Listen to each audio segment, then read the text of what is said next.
Hey everyone, before we dive in, make sure to subscribe to my channel for more real life stories like this. I still recall the moment my mom sent me that text.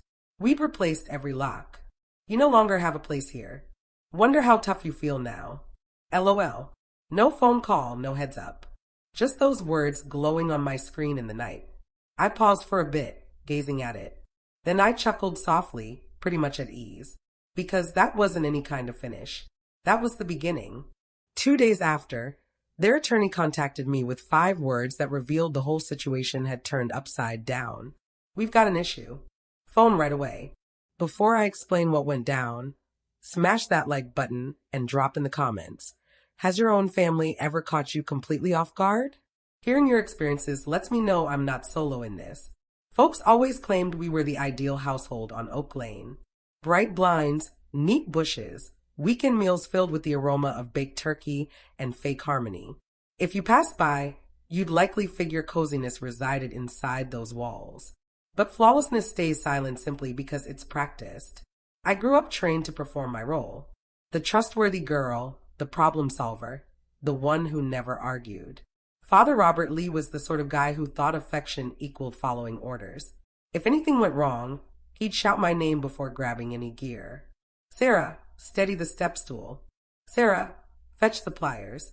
I mastered standing on roofs long before I figured out how to relax. My fingers were marked with little scratches from boards and cables, but he'd grin and declare, "You're stronger than any boy I might have had." Mother would beam, that flawless beam, the kind that concealed every cutting side under manners, and chime in, "Kin doesn't keep track of favors." They repeated it so much it turned into a mantra.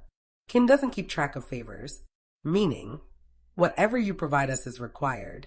Whatever we grab is care. Then there was Sophia, my younger sibling. A couple years behind, gentler, more attractive. She never needed to pick up anything heavier than a lipstick tube. Father labeled her the fragile type, and Mother called her our joy. I felt proud of her too at one point. I figure maintaining calm was my responsibility. That cleaning up their chaos showed commitment. When cash flowed low, Mother would exhale theatrically about the power statement. And for some reason, my purse would snap open. At 17, I was chipping in for house loans. By 21, I was handling fixes. It didn't seem off back then. It seemed like caring. They mentioned I was great with figures, so reliable, and I confused control for appreciation. Each time I mended a surface or sent a transfer, I convinced myself I was keeping the household intact. But there's a cost to being the adhesive. You never get a break from sticking. I recall one holiday gathering by the glass, seeing Mother pass Sophia a tiny gift case. Within was a silver chain etched with her letters. "For our budding creator," Mother stated. Sophia embraced her. I grinned, acting like I didn't sense the cold creeping up my limbs. That chain likely matched the price of 3 months of my apartment back then. But kin doesn't keep track of favors. Yeah? Years on, that saying still rings in my mind. Gentle, toxic. I can still catch the scent of polish from the railing I coated at 16. Hear the squeak of the latch I mended for Father. Spot the entry bulb I swapped shimmering in recall. The exact entry bulb that would someday glow above a door I couldn't enter. It began with murmurs light enough to seem innocent. I arrived back late from the job one evening, socks wet from the Seattle drizzle, and caught my name leaking through the cooking area entrance. I should have continued on, but a note in Mother's tone halted me halfway. "She has no clue all her aid was optional," she murmured low but distinct. "Once we unload the property, it'll only have our signatures on the docs." My throat clenched. Unload the property. Our property. The very spot I'd coded, mended, funded, bit by bit for ages. Father's chuckle followed, deep and cocky. Typical Sarah. All emotion, zero smarts. Then Sophia's tone, unsure. "But won't she anticipate a share?" Mother huffed. "Anticipate what?" She offered presents. Presents don't purchase steaks. For an instant, I figured I'd misheard. The space whirled in quiet, the atmosphere heavy with the aroma of remaining food and disloyalty. I clutched the surface till my joints paled. Presents, I muttered to myself, the term souring on my tongue. They were splitting my work like loot, and I was the idiot who bankrolled their ease. I headed to my space without noise, each stride loaded, repeating the lines they'd scripted for me all my days. Stay thankful. Stay silent. Stay helpful. But a part of me split that evening. I didn't weep. I didn't challenge them. I perched on my mattress edge, the shine of my computer bouncing in my sight, and began recalling every send, every charge, every instance they'd claimed, only this time. Time slipped by. The place grew quiet. I could detect the drizzle on the pane and the soft buzz of the fridge, constant, untroubled, different from my pulse. Then, right as I neared shutting my computer, my cell vibrated. 11:27 p.m. Mother. We'd replaced every lock. You no longer have a place here. Wonder how tough you feel now. LOL. The terms seared into me singly. I scanned them once more, slower. Locks. Place. Tough. And that LOL. Taunting, pointed, done. No ring, no reason. Just that icy note shining in the night. I'm unsure how long I fixated on it. Perhaps 60 seconds, perhaps 10. Then an odd thing occurred. I chuckled as well. Gentle initially, then stronger till it bounced off the bare surfaces. Because right then, I viewed the reality sharply for the initial time. They hadn't barred me. They'd released me. I powered down the cell, reopened my computer, and began entering. Not a note, not a bag, but a record. Times, sends, fixes, every penny, every slip, every vow. When I was small, Father often said, if you need something handled properly, handle it yourself. Okay, I would. By sunrise, I owned a directory titled Evidence. And as light edged over the shades, heating the cool atmosphere of my space, I gave myself a silent vow. This round, I wasn't mending stuff for them. I was tearing apart all they'd constructed on my back. The dawn following that note, a switch flipped inside me. No rage, no drops, just a pure, strange stillness.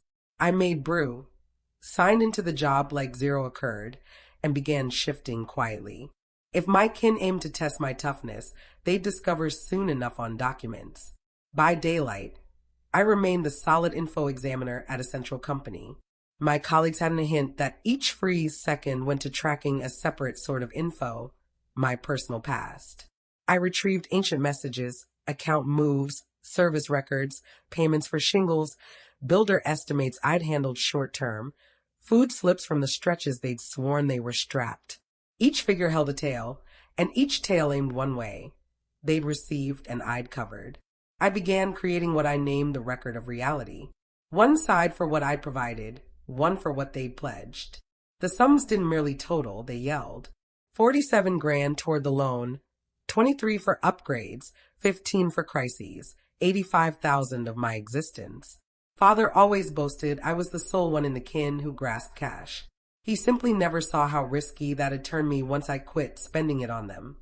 When my display packed with rows of evidence, I output everything, marked each pile, and stashed them in a container beneath my workspace. I didn't intend to dash to judges immediately. Payback, I chose, ought to mature like brew, not burst like blaze. I consulted 3 separate lawyers in the following weeks. The initial pair talked to me like I was merely another pained girl seeking pity. The third didn't. She bent ahead, gaze keen. You've built a claim, she stated, a firm one. It's not regarding the title. It's regarding fairness. If you demonstrate input and purpose, you hold position. Purpose. That term locked in. I reflected on the note again. Wonder how tough you feel now. LOL. That wasn't only harshness. It was evidence. Harmful purpose in script. From that point, each move I made was planned. I logged fresh moves. I saved every message Mother dropped acting to see how I was. I duplicated every document double, one on my computer, one online. At dusk, I'd rest at my workspace viewing the marker flash by the term proof. My living space was silent save the whir of the warmer and the rare beep of another account notice verifying what I knew already. I held the advantage. By the time warm season arrived, my claim was sealed. My lawyer was set. The forms prepared. We simply required one last spark, something that proved purpose without doubt. It showed up exactly on time. 2 days past the mark of that lock switch note, I received a message. The header stated, "Critical Asset Disposal Alert." They were unloading the property without informing me. I grinned. At last, they delivered precisely what I required. The day of the discussion sensed nothing like the gales I'd pictured. No rumbles, no mess. Just a fresh Seattle dawn that carried a light scent of drizzle and sheets. I stepped into the central legal office with a binder under my limb and a brew in my grip. My pulse didn't speed. My hands didn't moisten. I'd already endured the hardest, the barring from my own spot by those who vowed they cared. The front desk led me to a plain meeting space. Pale surfaces, extended surface, 2 glasses of liquid untouched. The buzz of bright bulbs packed the quiet. I settled, set the binder ahead of me, and paused. Minutes on, the entrance swung. My folks came in first. Mother in her standard light tan wrap, the one she donned to services to appear modest, and father in his iron top, chin firm, sight blazing. Sophia lagged after, fiddling the band of her bag, her face ashen. Sarah, mother murmured gently, that identical pitch she pulled whenever she wanted aid. "You seem worn, dear." "Morning," I answered, my tone even nearly distant. Her mouth bent in a grin that stayed from her sight. "You didn't need to turn this so formal. We could have chatted." I angled my head. "You replaced the locks." Chatting didn't appear to be our kin's top choice. Her grin wavered, but prior to her reply, the facilitator, a mid-aged guy with warm sight, came in, trailed by both lawyers. Mine offered me a comforting tilt as we claimed spots. The opening bits were routine, courteous, the variety of politeness that prickles your skin when you grasp what's beneath. Then my lawyer parted the binder and started placing the sheets, sheet by sheet, of slips, moves, bills.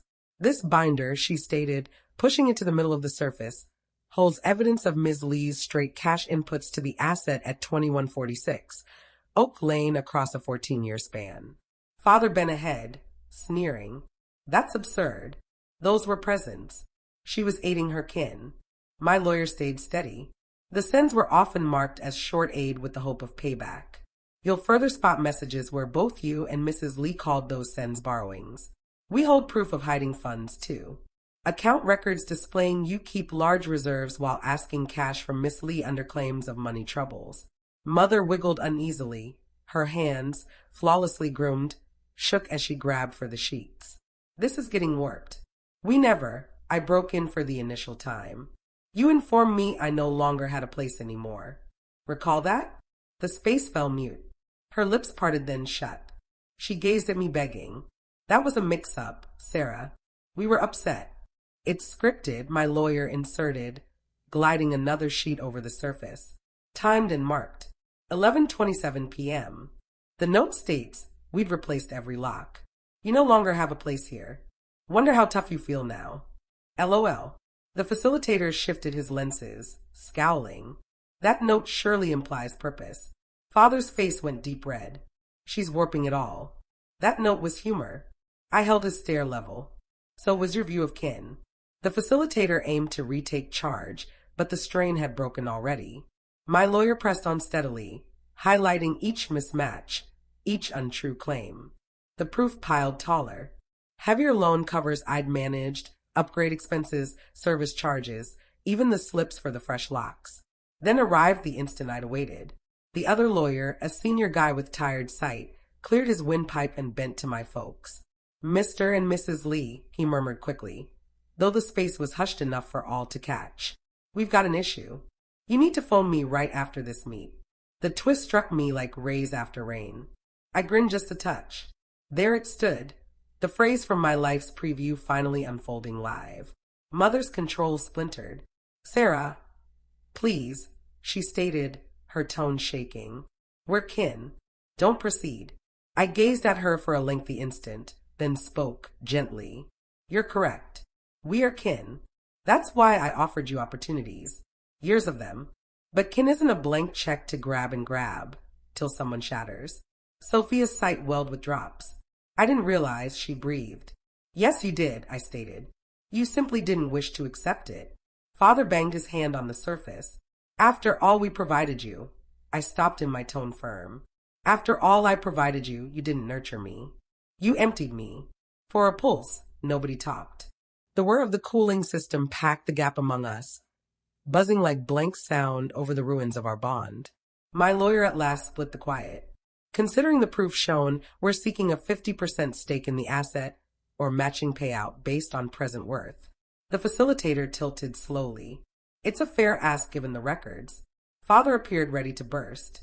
Mother grabbed for his limb, but he pulled back.